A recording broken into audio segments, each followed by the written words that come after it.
Mahirap ang daanan dito sa amin. Nasa gubat talaga kami.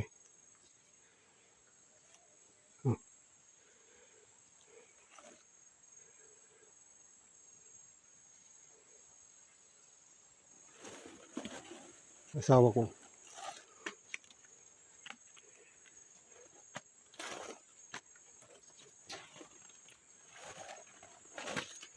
Talagang bundok talaga.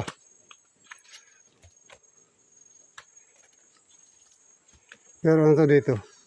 Pati na to ng lupa namin. Yung lupa namin, bundok malayo. Bundok malayo, dalawang bundok ang inaakyat. Pero ito sa amin medyo mababa na. Wala namin kanina akyat, pinakamataas. Ano? Ang gubat. Bicol Expressway. Ito Kabalagnan Expressway. Nasa kabundukan. Kabundukan na eh. Makuri pagod. Ang Arabi. Ang daanan, ano lang eh. Kasi lang pa eh. Gumaon na siya sa kaapak. Pagka namali sa pag-apak, laglag. Laglag. Kailangan dito. May tungkod na, biglang tumanda dito.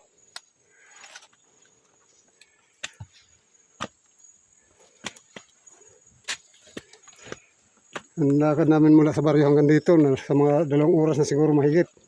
Sure. Kasi alas 8 na, umalis kami doon. Ano pa lang eh. Maunit na doon no.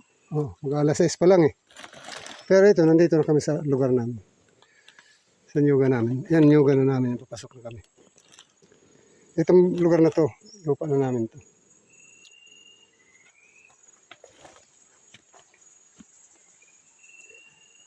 Ano? Pauna kami sa nyugan. Nahuhuli na ang po. Ibon. Mga baging.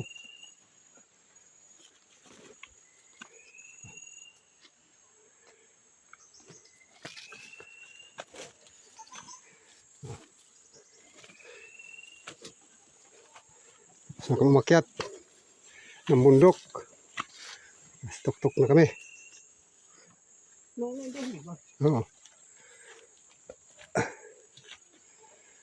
Pagod din pala.